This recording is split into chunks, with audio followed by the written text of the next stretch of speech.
ദേ ആ ബാഗിനുള്ളിൽ കിടക്കുന്ന മുതലിനെ കുളിപ്പിക്കാൻ കൊണ്ടുപോവാണ്. ആലപ്പുഴ എത്തിയിട്ടുണ്ടെങ്കിൽ ലക്കിയുടെ ഗ്രൂമിങ് കുറച്ച് ടഫാണ്. കുറച്ച് അധികം ദൂരം പോയിട്ടുണ്ടെങ്കിൽ ഗ്രൂമിങ് സെൻറ്റർ എത്തത്തുള്ളൂ.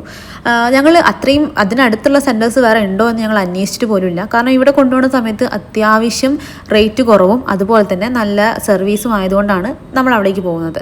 കാരണം നമുക്ക് നല്ലൊരു പ്രൊഡക്റ്റ് നല്ലൊരു സർവീസ് കിട്ടിയിട്ടുണ്ടെങ്കിൽ നമ്മൾ പിന്നെയും അവരെ തന്നെയായിരിക്കുമല്ലോ ആശ്രയിക്കുക. അതുകൊണ്ട് തന്നെ ഞങ്ങൾ അവിടേക്ക് പോയി.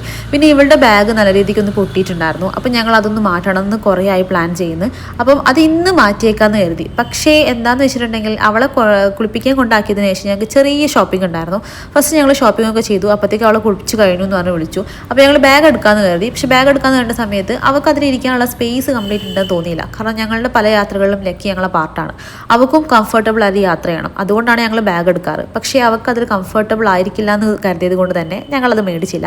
പക്ഷേ ഞാൻ ഈ സന്തോഷത്തോടെ ഓടുന്നത് വേറെ കാര്യം പറയാനാണ്. എന്താണെന്ന് വെച്ചിട്ടുണ്ടെങ്കിൽ ഏറ്റവും വിലക്കുറവിൽ 2.5 വർഷമായിട്ട് ലക്കി എൻ്റെ കൂടെ ഏറ്റവും വിലക്കുറവിൽ ഇന്നാണ് അവളെ ഗ്രൂമിങ് കഴിഞ്ഞത്.